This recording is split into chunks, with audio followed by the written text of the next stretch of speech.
We were actually in our first year, we were the fourth fastest growing company in Wales. We were turning over 200,000 a month within about 6 months of trading.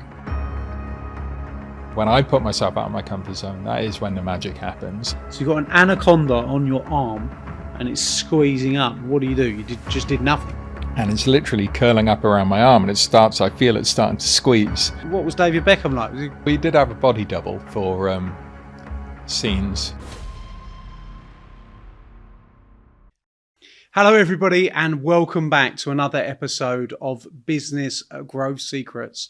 I have a fantastic guest with me today and I'm super excited to dig into this very varied business journey and business story that this gentleman has been through. I'm welcoming to the podcast today Gwilym Pugh, who has been a model, and he's modeled with famous names such as David Beckham. He's had his own insurance business, which is where he started out. It's also where he's at now in terms of a large insurance presence. He has been a successful content creator on Instagram, amassing hundreds of thousands of followers and so much more. There's also a weight loss journey in it, and he is an eco-adventurer, loves adventuring in the outdoors. We've got all these different varied topics, and I can't wait to get under the hood of what's been an amazing career. So welcome, Gwil. How you doing, my friend? Doing good. Thank you for having me. Yeah, pleasure. And I'm really looking forward to our chat today. As I just said on the introduction, you've done all these different things, had all these different experiences, and I'm really looking forward to finding out the business growth secrets that you've learned along the way from your journey. But when you started out becoming an entrepreneur, going out into entrepreneurship, where did all this start from? Tell us a bit about you and where did your journey begin?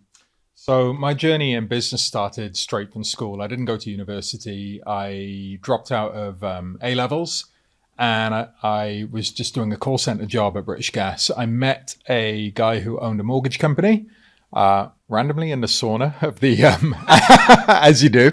And we developed a friendship. He offered me a job and that's how I got into the financial markets. I worked for them for around about a year and then I set up splintered off and set up a subsidiary of that company. And that was my first business when I was setting it up when I was 20 years old. Oh, really? Trading when we were 21. And that was a mortgage company. Just a few years after setting up, the credit crunch happened. So that was my first big lesson in business, was black swan events and how to deal with it, or rather how not to deal with it, because I had no idea what was going on at the time. Yeah. And then that facilitated my entry into the insurance market. Yes. So we did. I love the start of that journey being that you were in a call center, right? And I always find that when you meet successful entrepreneurs, people that have been successful, usually they've got an ability to push forward and break through resistance. And actually, I've recommended in the past when I've had, obviously we train thousands of business owners and clients, and I've often said to ones that have never sold, you should go and do 3 months in a call center, right? Because you'd be getting rejected 150 times a day and you'd be developing a thicker skin. What was that like for a grounding from you starting out in a call center? It's something that I completely agree with you. It's something that everybody should do, but it's also something I would never wish on anyone at the same time. It's cruel and unusual punishment. You know, under the cosh of your line manager who's timing your wrap time after every call. It's relentless, it's brutal. But it arms you with skills that you can't decide to learn how to withstand that kind of rejection, that kind of intensity of workflow. There's no book or video you can read or watch that can teach you that. You got to do it, but it's horrific. And I think that's really interesting what you said. There's no book or there's no YouTube video, because a lot of people, you know, spend a lot of time reading books, a lot of time watching YouTube videos. But when it comes to sales, which essentially we're talking about, you can't read that in a book. You got to go and do it, right? You got to do it. You got to fail, and you got to keep doing it. You got to keep failing. And then you get the odd win here and there, and you've really got to capitalize on those wins when you get them. But as you know, with sales, 99.99% of your pitches don't work. But it's a 0.01% that do work that carry value through after that. Yeah, everything you do. So as you got into your mortgage business, you had that chance encounter in the sauna, meeting the person for the first time. Very interesting place. How did that come about? I mean, were you just somebody that naturally started talking to people? Were you interested in business? Were you asking questions? What happened with that? That's an interesting question because I've kind of gone through many phases in life. I'd say, generally speaking, I'm relatively introverted. I'm not that much of an extrovert or outspoken person, but I've always been very good with logic and numbers, and I'm interested. I'm always interested in other people, scenarios. What are they doing? Why are they doing it? Efficiencies, optimization. So all of these things are going on in my head at the same time, and obviously numbers, logic, and finance, they kind of go hand in hand. So yeah, I think he told me what he was doing. I was interested. How did he get there? What were the steps that you took to get there? And then that just led to a friendship, and yeah. It turned into your first business. Yeah. So when you start running this first business, and you mentioned the credit crunch, I too started my first business in 2008, which funnily enough was in financial services as well. I started a finance brokerage, brokering asset finance, actually, as the first business ever. And 6 months within me starting, everybody was pulling out the market, and there was no longer any asset finance available, and I was in a complete pickle, having to pivot and having to change. So it seems similar to where you were at. But did you have an initial sort of wave, an initial little win there? Were you doing some business? Were you feeling some progression and seeing some growth? What happened to start with? Yeah, we were actually, in our first year, we were the 4th fastest growing company in Wales. We were turning over 200,000 a month within about 6 months of trading. Wow. It was a massive vertical trajectory, and then rug pulled. So Lehman Brothers, who were the first casualty of the credit crisis, they were providing 70% of our income.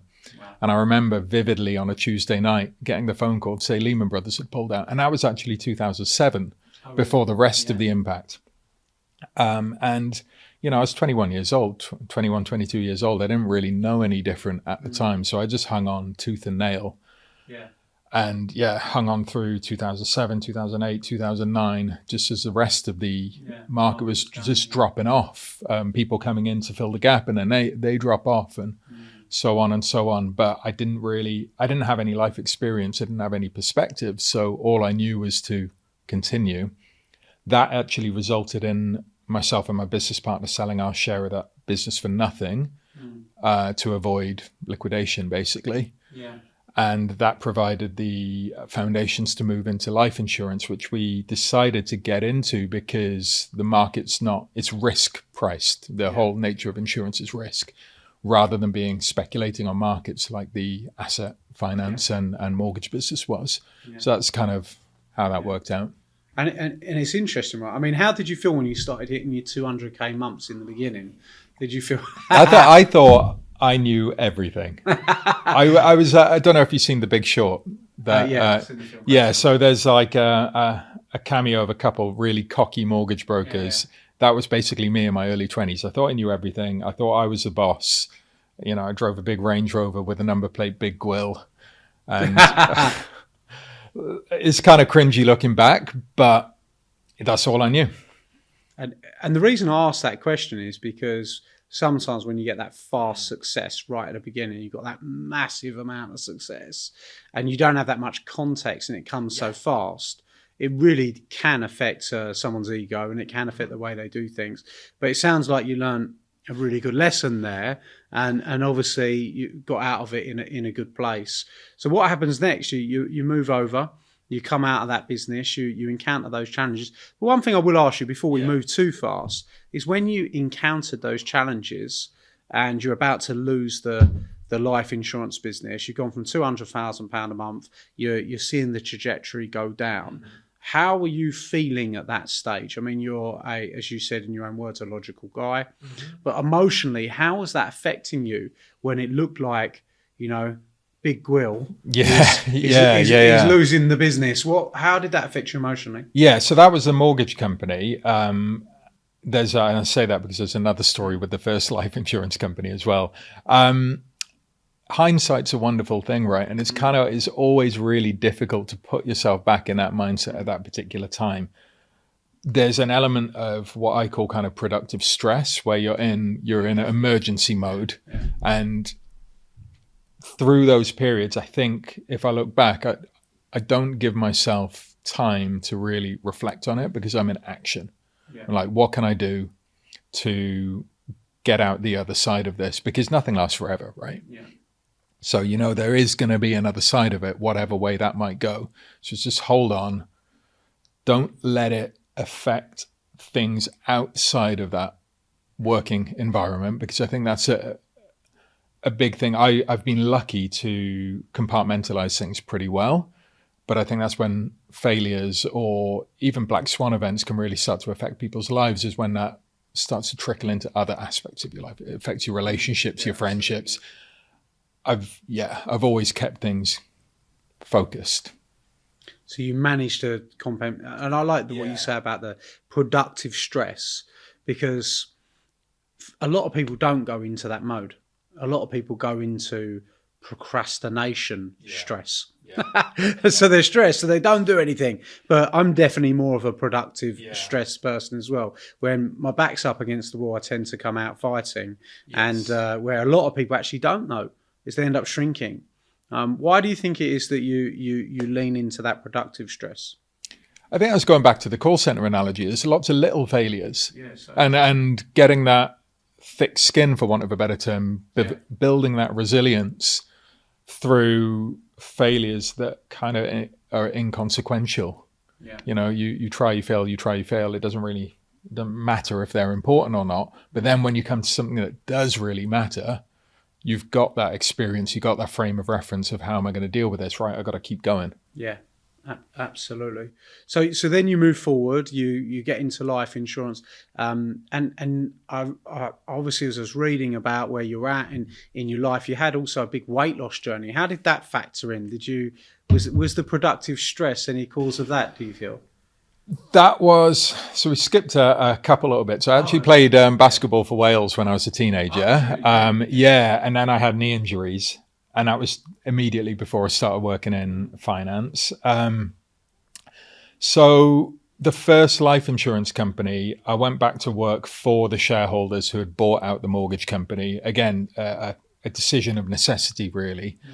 That was then growing at an aggressive rate, and me running the numbers and building the database system, I was uncomfortable with how that was running. So I actually decided to leave that organization and set up with my old business partner from the ground up, just the two of us in my spare bedroom on a couple computers, couple phones, and a list of numbers. So really going back to the very basic. Yeah. And that life insurance company, when we ditched that was again at 250,000 a month. We had 90 employees, call center employees. It was a big, aggressive sales operation. And from what I knew about the business, it wasn't being ran in a conscientious way, in a sustainable way. So we left. That resulted in us setting up my last company called I'm Insured, which was bootstrapped. We never took any external investment in, just me and my business partner in my spare bedroom, which led to me being incredibly sedentary, just sitting down all day, injuries resulting from the old basketball career, going through a cycle of training, injury, business failing, sat in my spare bedroom in my pants on a headset, going through a list of numbers again, like back to square one. Yeah. And obviously I wasn't in a good headspace during then, so that led to a lot of comfort eating, takeaways like 6 times, 7 times a week, really? barely moving. Meanwhile, I was getting to that age where a lot of my friends, I grew up in Cardiff in Wales, which is, it's an okay sized city, but a lot of my friends had started leaving or settling down. So my social circle was retracting. I was retracting into that home office, and I accrued a load of weight. I ended up close to 21 stone with a 47-inch waist. Wow.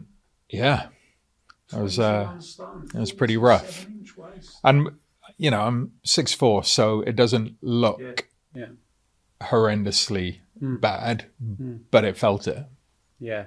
Yeah, absolutely. So all of those things accumulated in that.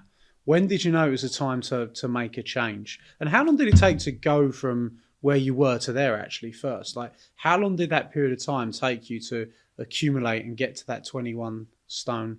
Just a couple of years. Really? Yeah, I think the first half of my 20s was kind of up and down because I was always fighting these injuries. But then I was in okay shape when I was working for the mortgage company. Got into training, got a bit bigger. But yeah, I'd say a couple of years. Yeah.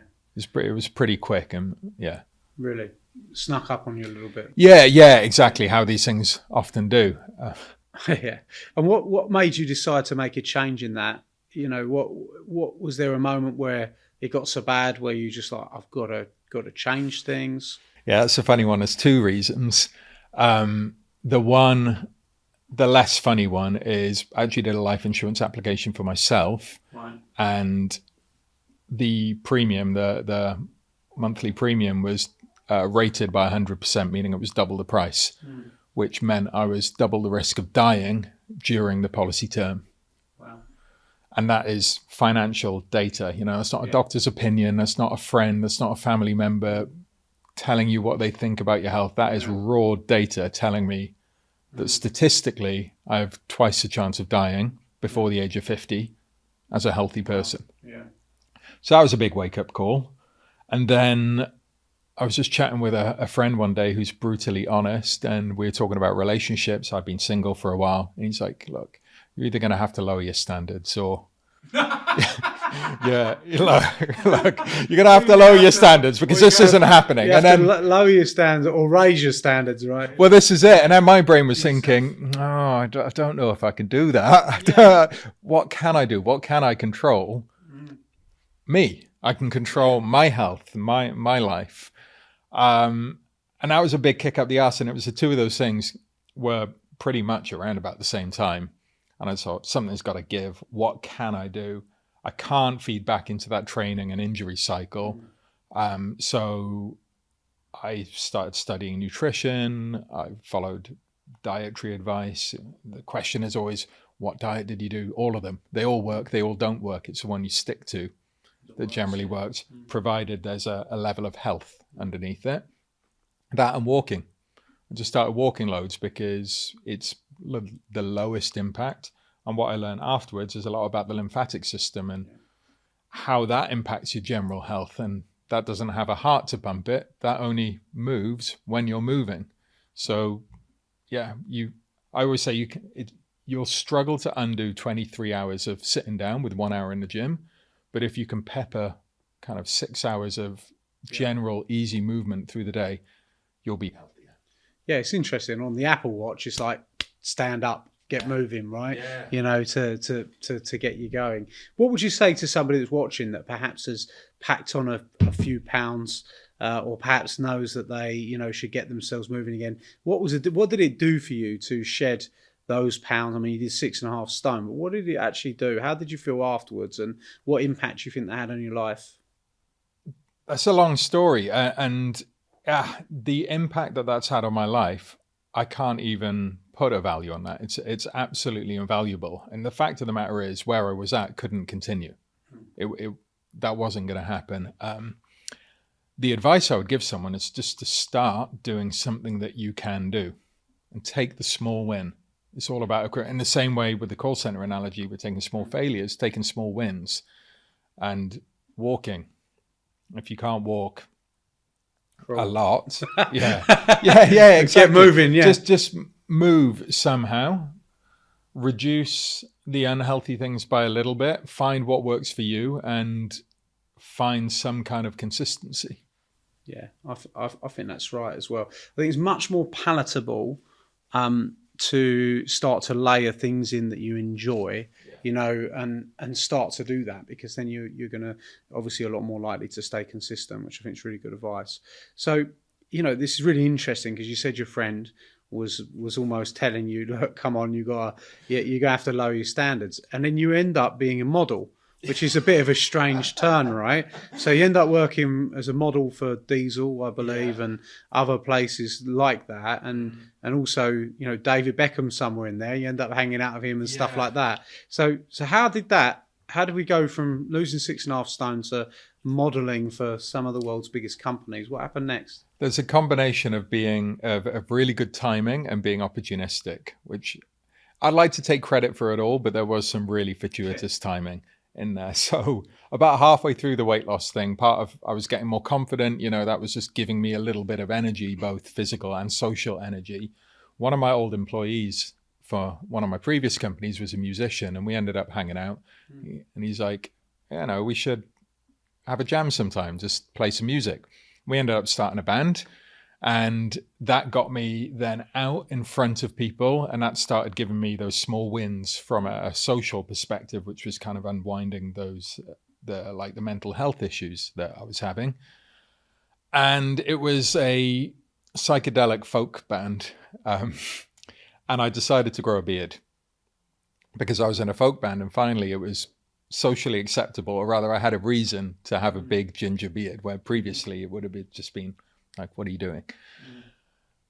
So I did that, and around about that time, and this is a lucky timing, social media, Instagram was just getting started. And there was, I looked at social media as an avenue to potentially promote the band and get a presence online for the band. So I started posting more. Then all of a sudden, out of nowhere, beards became a thing in like 2014, 2015. And I picked up the attention of a couple of photographers who wanted to shoot me for their projects, one about redheads, one about beards, you know, the perfect person for those, for those categories. And when I was offered those opportunities, it was the most uncomfortable, challenging kind of our opportunity to be given, because every ounce of me wanted to say no and sit in my comfort zone. But I had known that the best things that had happened to me thus far had been the things which I hadn't expected, the times when I'd been uncomfortable. So it kind of gave me a bit of confidence to lean into that discomfort. And that's when I'd say the vicious circle started to unwind and go the opposite direction. So you start saying yes. Start saying yes. Start doing the uncomfortable things. Ignore how it made me feel in the moment and just go through it. And actually lean on other people's confidence. Lean on the expertise of other people. And it's an interesting perspective, like fear and nerves, because if you think about how you feel when you're nervous or how you feel when you're fearful, what you're basically telling yourself is you know everything about the scenario and you're right, which is inherently wrong. So if a photographer is telling me I look good, doesn't matter how I feel, that's irrelevant. I've got no experience in photography or as a model or as a photographer. So I need to completely shut my fearful brain off, because being fearful is actually being egotistical, thinking I know better than the professional. So I kind of use that mindset to lean on the expertise of... How did you uncover that mindset? Hindsight. Hindsight afterwards, I think. This is kind of what I've figured out from looking back on these scenarios. In the moment, gut feeling. Just gut feeling, just do it. Kind of, that mentality, I'm going to give it a go. I'm going to give it a go. Something has got to give it. It was that reference point from being at rock bottom where I'm like, I've got to do something, anything different from what I'm doing at the moment. And that reference point, that's it. I say it to our clients all the time. You know, and the people, we've got a room full of people at the moment next door, and I say it to them all the time. Everything you've done has got you what you got. That's what you haven't done. That's going to get you something different. Exactly. Let's start doing something different to get something different, you know, which is really interesting. So how did it take off? So you gave it a go, you gave it a shot, and then it goes on to become really successful for you, right? So how did that happen? Yeah, it's like the vicious circle turning into a virtuous cycle. You say yes, something good happens, makes me more likely to say yes again. Then I just start saying yes to everything. And then meanwhile, the life insurance company that I was running was doing okay. It got to the point where it was at a level where I could work remotely, which obviously wasn't a huge thing back in 2014 or so. And I decided to finally move out of Cardiff, move to London, mostly just for a change of scenery, for a change of scenario, to get out of that kind of the confines of that life. And then it really just kicked off. And that's a bit which is kind of fortuitous timing, because social media was kicking off at that point. There were no algorithms. It was a free for all. Yeah. There were about a dozen other male influencers, we now call them. We didn't call them that back then. Globally, that was it. I was the only guy with a ginger beard back. So that's the thing with the modeling career, is the clients either wanted someone who looked like me or they didn't. So it was kind of easy. I never felt, oh, why didn't I get that job? I'm not good looking enough. I'm not good enough for it. It's either they wanted a big guy with a ginger beard or they didn't. Yeah. It turns out they did. Turns out they did. Yeah, exactly. And I had an amazing career traveling the world. My main agency was in Germany. So we got all the Northern European clients. I did car commercials, whiskey commercials with David Beckham. Yeah, a load of clothing. Club, right? Hay Club. Yeah, I did Hay Club and House 99, his grooming brand.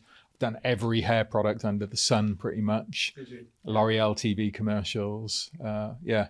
Diesel I saw as well. Yeah, Diesel were one of my first social media clients, and then did some activations for them as well. Yeah, cool. Yeah. Well, that's pretty, mate. What was David Beckham like? Was he a good guy? You enjoyed? Yeah, really nice. Yeah, just seems like a good super chill. Although he did have a body double for scenes where he was literally sat right next to what we were filming. And then he had a body double just doing the filming. Oh, really? Just any time where his face wasn't straight. Why was that? Because he can. Pretty much, right? Yes. Yeah, exactly. But yeah, super nice guy, just really chill, chatted about his family, motorbikes, travel. Just really normal, to be honest. Did you learn anything from him when you worked with him? Or was there any lesson that you thought, you know what, or something that you know, we say that success leaves clues. And was there anything that you looked at when you were working with David Beckham, you thought, you know what, I can learn that from him, or that's something I could adopt? Only how I felt around him, and I can't say for what he's like outside of that scenario, but just be nice. Be easy to work with. I don't know if having a body double would be considered being easy, but it seemed like a well-oiled machine, and there was no stress around any of it. It was super chill, be friendly, be chatty when you want to be chatty. Yeah. Or not. Yeah, absolutely. That's pretty cool. So you do all the modelling work. That all happens. Obviously, you're building a big following on social media. In the meantime as well, and where do you transition to after that period? What sort of comes next? Yeah, so that's a whole going through various different layers of success, for want of a better term. I was at that point, the story of my weight loss and the career went viral globally. People looking at this before and after, and putting this after picture of me kind of on a pedestal of being the role model, the person that people want to be. And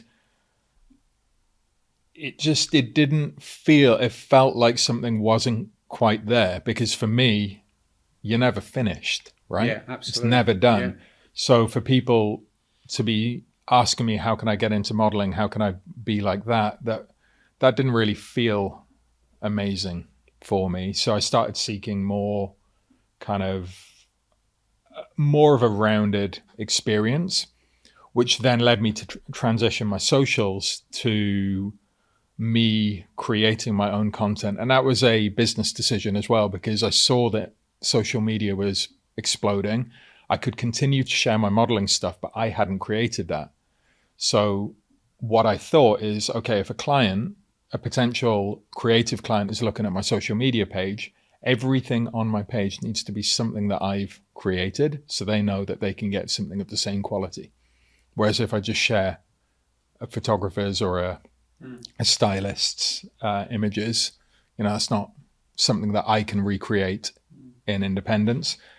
So that led to me curating my content a lot more, which led to me seeking more context in the way of travel. I'd get regular influencer jobs promoting clothing or a product, but rather than just shoot the product, I'd take it into a scenario or an environment. in more of an editorial fashion than just advertising a product. So a lot of business owners spend a massive amount of time creating content on social media. And as we've spoken about, you transitioned your audience and done a really, really great job of that. How do you approach creating social media content? What is your attitude towards that and your mindset towards actually how do you create good content? What are some of the content and the things that you've done? Because we've got all these different parts of contents that you create. So I'd love to hear a bit more about that. Yeah, so if you scroll back through my profile, you'll kind of see it change over the months and years. And for me, it's really about posting what I'm interested in, posting what I'm doing, and being a projection of who do I want to be and how do I want to be seen. And that's led me through just posting everyday stuff in the early days of social media through to modeling. And then I identified content creation as a really good business opportunity. So I stopped sharing my modeling stuff and I'd only share content that I created.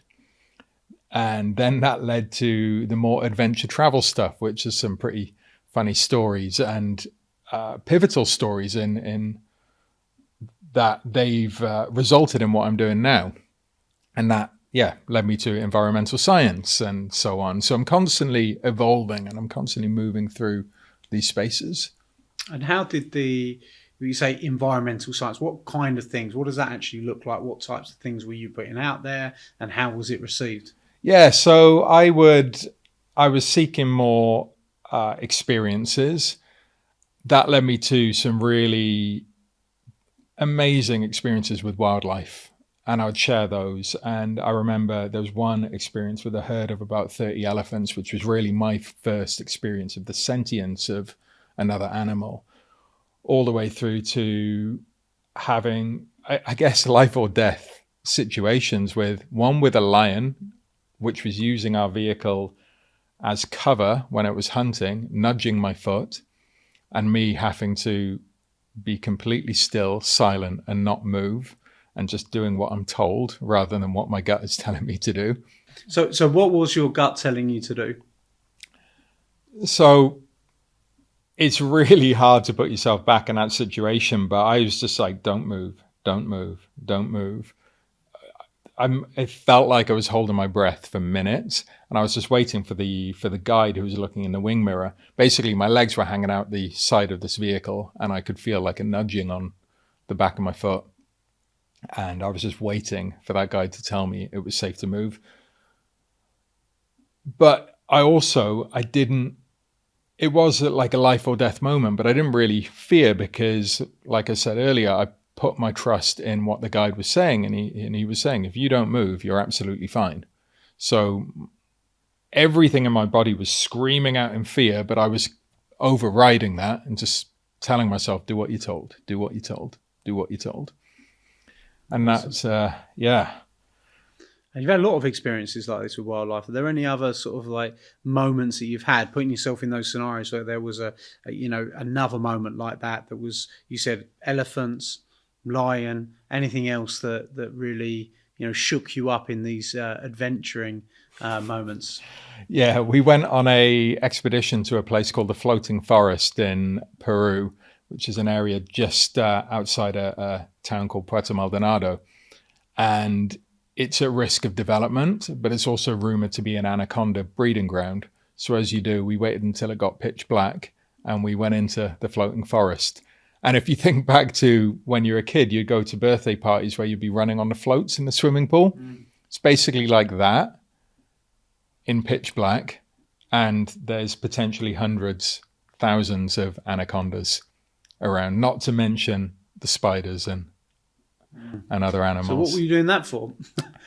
To identify, well, mostly for fun, but to identify that there are anacondas which are at risk of extinction in this area, which is to give them proof to add to the argument not to develop in this area. So there was like a real meaningful mission to it, yeah.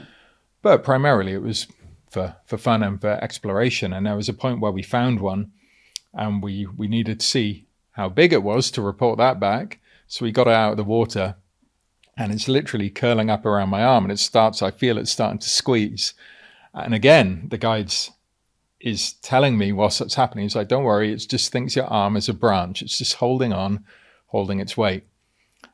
And exactly that same situation with the lion, every ounce of my body was screaming, but I was having to override that and saying, I don't know better, you know better.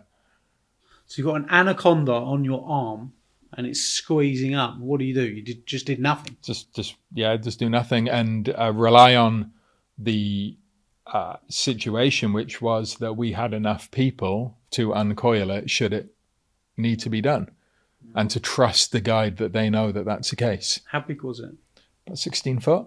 16 foot. And what part of it's on your arm? Around about the middle. There is a picture on Instagram. I got a reel up on there as well. Yeah.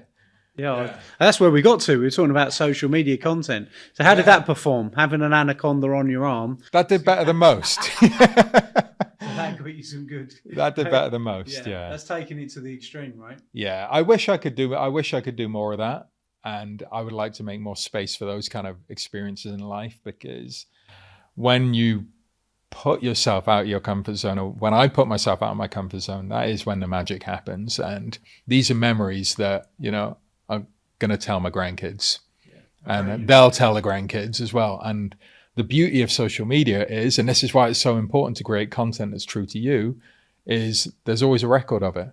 We got a record of that, a reference point for these conversations in generations to come.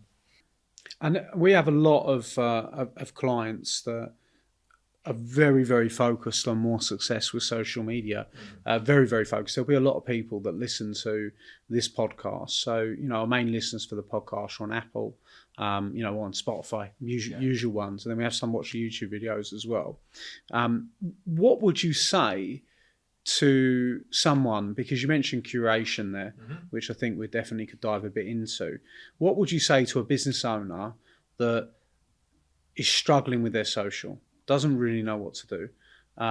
How would you, being that you've had a lot of success with it, what are the sort of guidance that you would potentially tell them to do in order to get themselves out there more? You talk about telling your own story, these different aspects. I think that'd be good if there was a tip or two for them around that. Yeah, there's one meaningful question that you got to ask yourself, which is, who do I want to be, or how do I want to be perceived?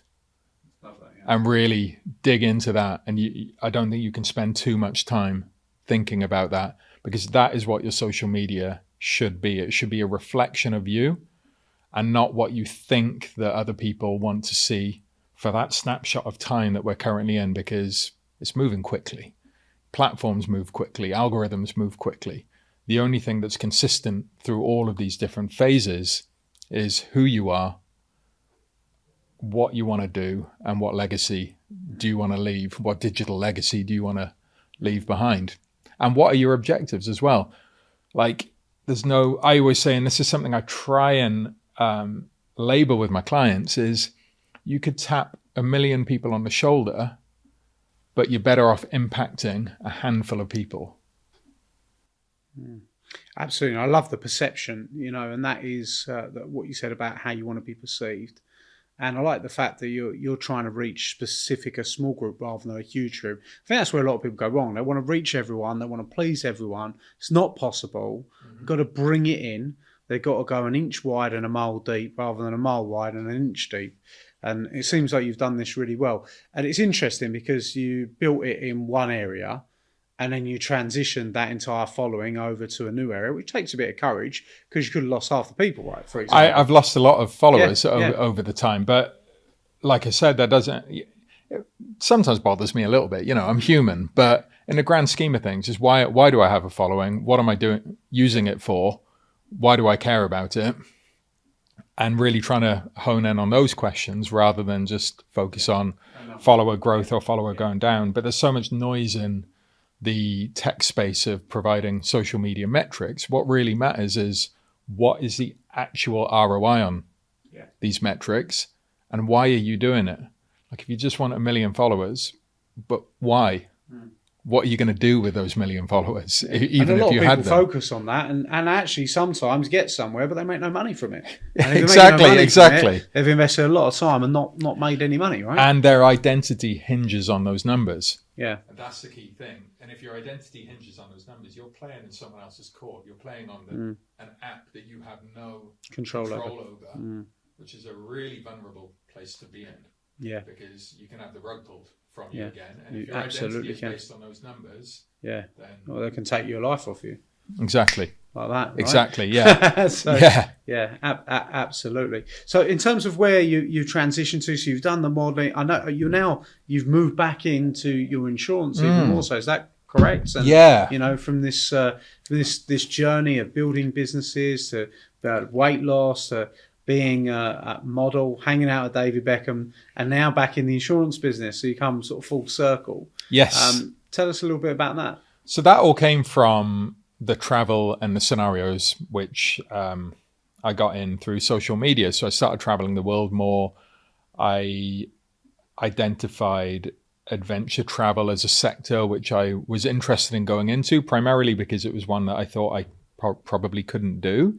So I thought, oh, this is interesting. Let's dabble in this. And it took the lens off me again. So it's more about the scenario, the landscape, the wildlife or whatever. So that led to a number of really pivotal moments in the natural world, which, you know, I didn't really have an interest in the environment or the outdoors growing up. I was very much staunch capitalist, business focused, and never, just didn't even have that perspective. But then from those experiences I had, that then changed my perspective.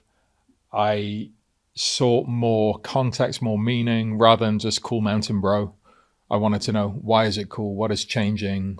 What is the life? What is the wildlife doing?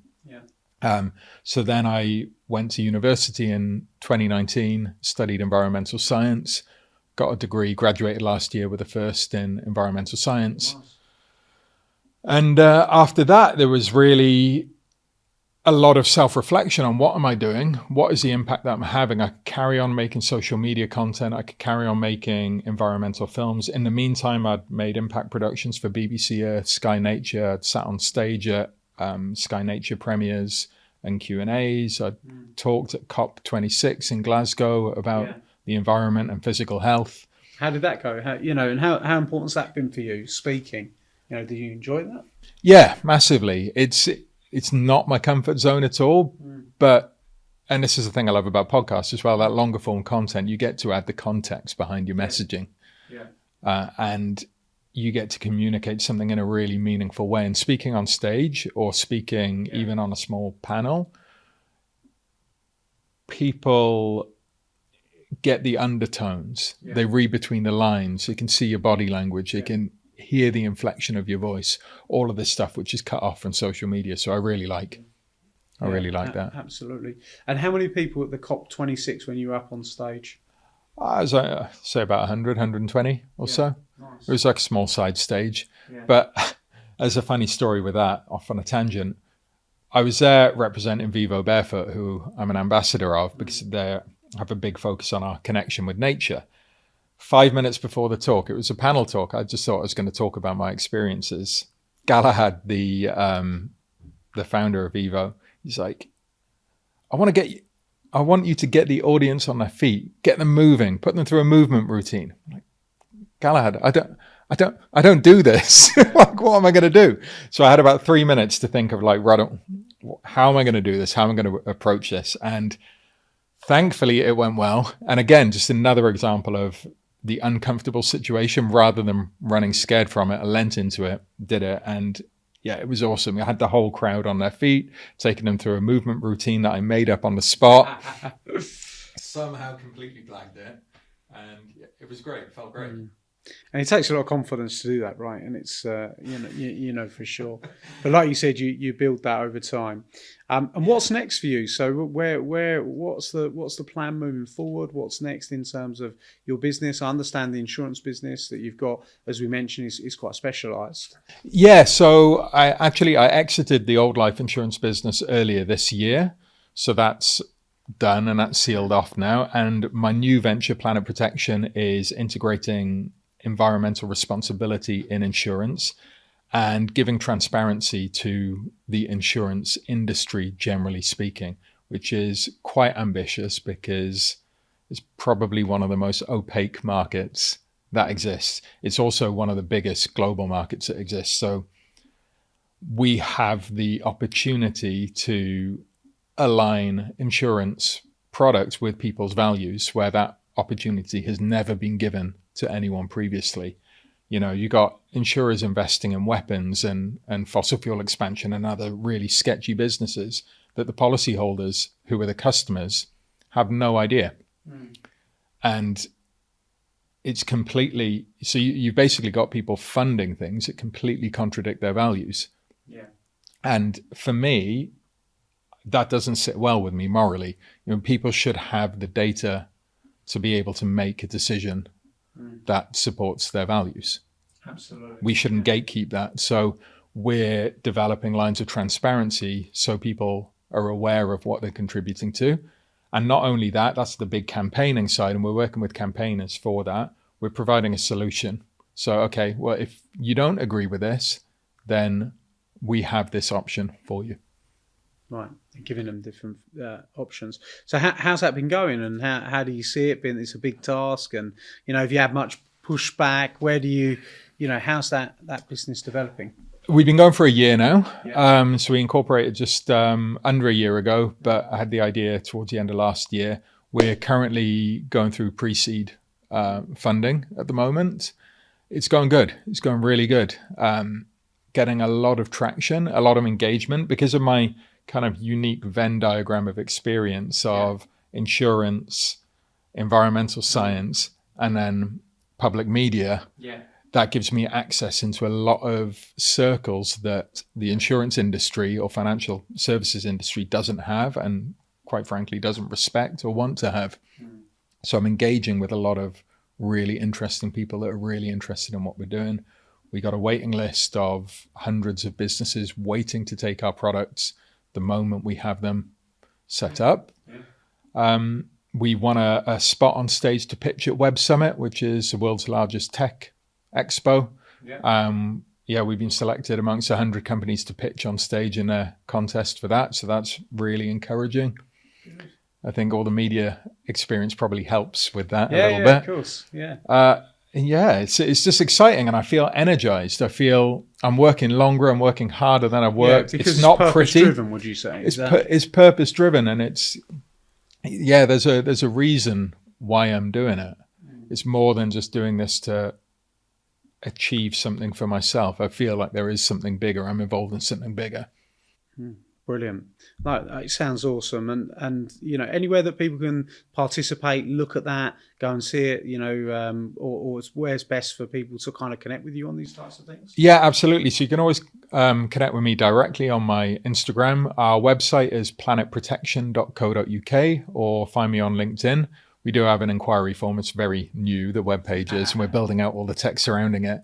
But would love to hear from anyone.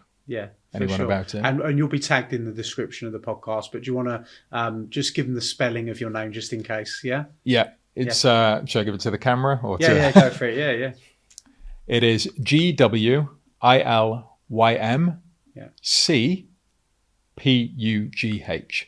Fabulous. It's my middle initial in there.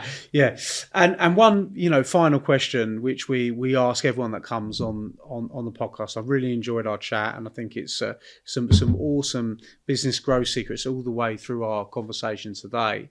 But what business growth secrets would you give to somebody that's listening or watching?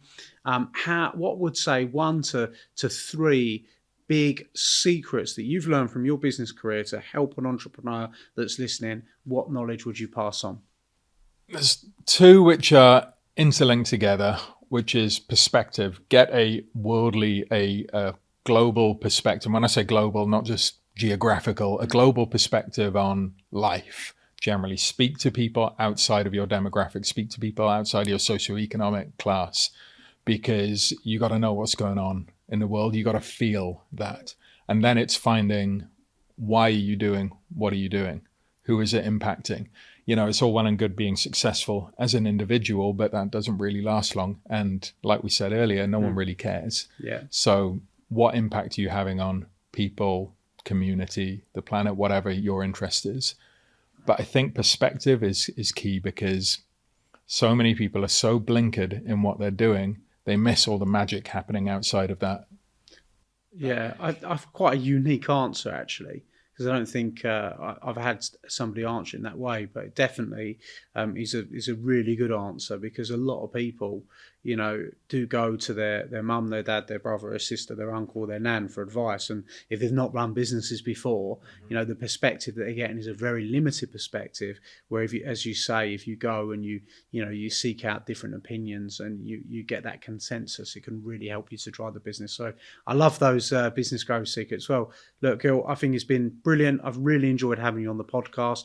Go and check out Gil's Instagram. Go and follow him on there, which is in the description. Big thank you for coming on, and thanks to everyone for watching another episode of Business Growth Secrets. If you have enjoyed this, please do go and take a moment to share the episode with somebody else that could get some major value, or drop us a message or a review that tells us what you enjoyed about today's episode, and we look forward to seeing you on the next episode. Thanks again, Will. Amazing. Thank you for having me. Pleasure.